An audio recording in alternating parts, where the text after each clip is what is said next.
नमस्कार मित्रांनो, आज आपण भारतातील सर्वात मोठ्या फास्ट मूव्हिंग कन्झ्युमर गुड्स म्हणजेच FMCG कंपनीबद्दल जाणून घेणार आहोत. ती कंपनी म्हणजे हिंदुस्तान युनिलिव्हर लिमिटेड. ही कंपनी आपल्याला रोजच्या जीवनात लागणाऱ्या गोष्टी म्हणजेच अगदी साबण, तेल, टूथपेस्ट, डिटर्जंट, ब्युटी प्रोडक्ट्स, खाद्यपदार्थ अशा सगळ्या गोष्टी आपल्याला देते. हिंदुस्तान युनिलिव्हर लिमिटेड ही एक FMCG कंपनी आहे जी भारतात मोठ्या प्रमाणात दैनंदिन वस्तूंचे उत्पादन आणि विक्री करते.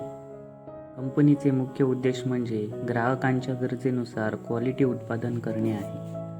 उत्पादन निर्मिती, brand development, marketing, supply chain management आणि ग्राहक सेवा हे काम हिंदुस्तान युनिलिव्हर लिमिटेड करते. ग्रामीण भागापासून शहरी भागात वेगवेगळ्या मार्केट स्ट्रॅटर्जी वापरून ही कंपनी पोहोचवते. ही कंपनी लक्स, लाईफबॉय, पिअर साबण, क्लिनिक प्लस, डव, सनसिल्क साबण, shampoo, Fair and Lovely, Pond's, Vaseline जसे स्किन केअर उत्पादन प्रोडक्ट्स तयार करते. तसेच Surf Excel, Rin Wheel, Vim powder, स्वच्छतेची साधनं देखील तयार करते. तसेच Bru, Taj Mahal, Kissan, Horlicks, Boost, nutrition brands देखील तयार करते. ही कंपनी 1956मध्ये बनली होती. 2007मध्ये नाव बदलून हिंदुस्तान युनिलिव्हर लिमिटेड असं करण्यात आलं. आपण या कंपनीचे फंडामेंटल ॲनालिसिस करूया. या कंपनीचे मार्केट कॅप 6 लाख करोडच्या वरती आहे. करंट प्राईस 2554 आहे. स्टॉकचा PE 56 आहे. या कंपनीची ROC ROE सुपर्ब आहे. 27.8%, 20.7%. अल्टिमेट झेड स्कोअर 14% आहे. हा चांगला आहे.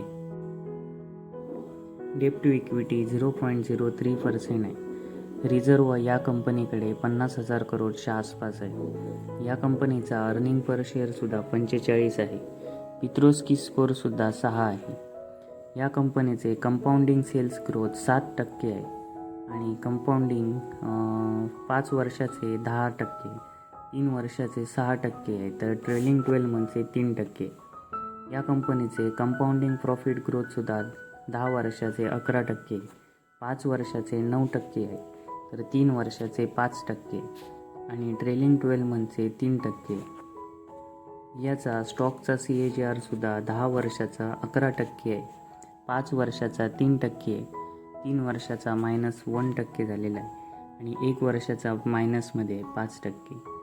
या कंपनीची रिटर्न ऑन इक्विटीसुद्धा 10 वर्षाची 29% आहे, 5 वर्षाची 21%, 3 वर्षाची 20% आणि लास्ट इयर पण 21% होती.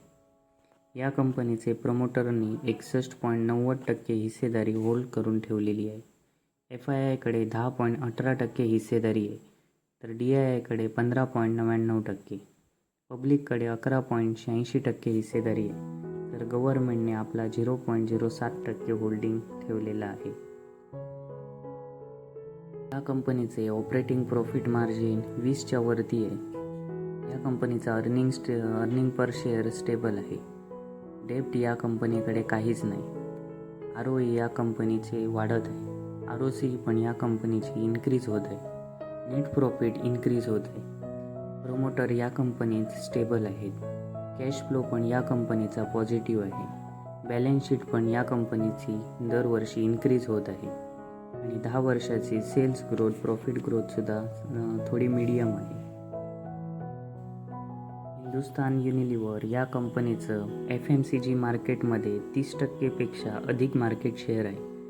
तसेच साबण मार्केटमध्ये 50% पेक्षा जास्त, तर डिटर्जंट मार्केटमध्ये 40% पेक्षा जास्त.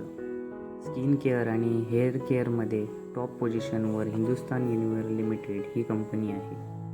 त्यामुळे हा शेअर घेताना तुम्ही अजून रिसर्च करायची असेल तर तुम्ही screener.com या वेबसाईटवर किंवा टिकर टेप NSE नॅशनल स्टॉक एक्सचेंजवर बघू शकता. तर चला तर मित्रांनो, आपण दुसरी कंपनी बघूया. तर ही कंपनी आहे L&T.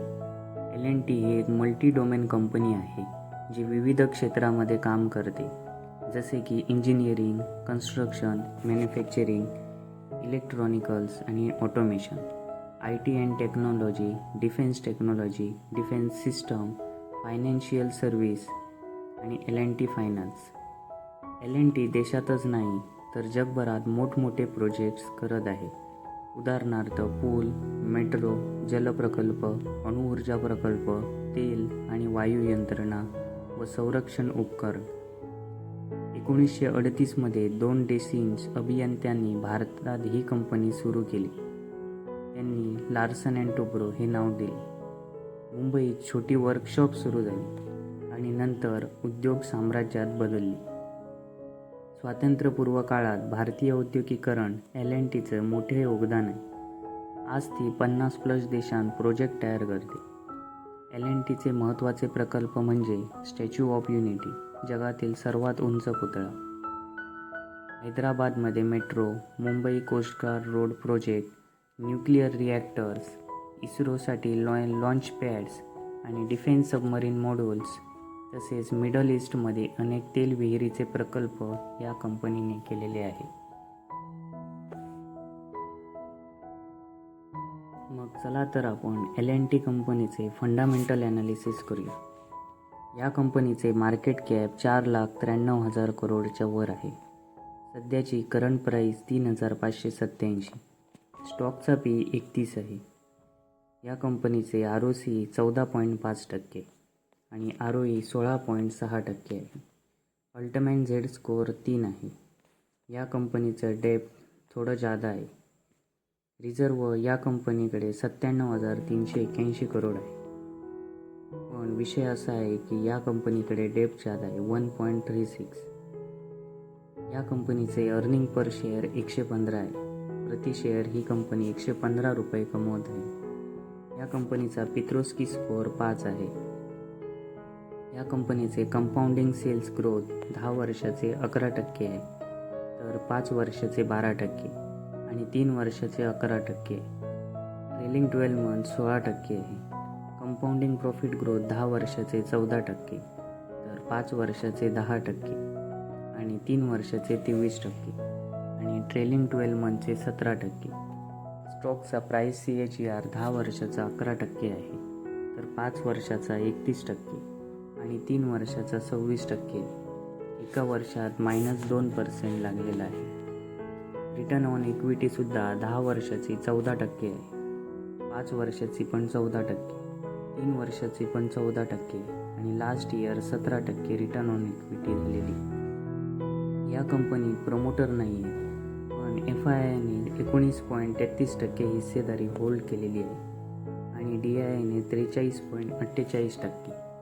पब्लिक या कंपनीत 36.95% हिस्सेदारी होल्ड करत आहे आणि गव्हर्नमेंटने थोडाफार स्टेक म्हणजे 0.24% स्टेक होल्ड केलेला आहे. चला तर आपण मग L&T या कंपनीचे फायनल डिसिजन टेबलवर येऊया. या कंपनीचे ऑपरेटिंग प्रॉफिट 20च्या खाली आहे, 12.8%. अर्निंग पर शेअर इन्क्रीज होत आहे. डेप्ट या कंपनीकडे जास्त आहे, तुम्ही बघितलं असेल. या कंपनीचे ROE मीडियमच आहे, ROC पण मीडियम आहे. नेट प्रॉफिट या कंपनीचे इन्क्रीज होत आहे. प्रमोटर या कंपनीत नाही, पण FII, DII आणि गव्हर्नमेंट या कंपनीत स्टेबल आहे. या कंपनीचा कॅश फ्लो पॉझिटिव्ह आहे. बॅलन्स शीट पण इन्क्रीज होत आहे आणि तुम्ही 10 year sales growth, profit growth बघितला असेल, मीडियम आहे. तर तुम्ही आज हिंदुस्तान युनिलिव्हर लिमिटेड आणि L&T म्हणजे लार्सन अँड टुब्रो या कंपनीचे पूर्ण फंडामेंटल्स आणि पूर्णतः बघितले. ही दोन्ही कंपनी निफ्टी 50मधील हाय मार्केट कॅप असणारी कंपन्या आहेत. या दोन्ही कंपन्या भारताचे ग्रोथ वाढवण्यासाठी जास्त प्राधान्य देत आहेत. जर तुम्हाला या दोन्ही कंपन्यांचे अजून रेशिओ किंवा फायनान्शियल डॉक्युमेंट्स बघायचे असतील तर तुम्ही screener.com किंवा NSEवर जाऊन बघू शकता आणि तुमचा स्वतः रिसर्च पण करू शकता. त्यामुळे तुम्हाला आणखी माहिती मिळून जाईल.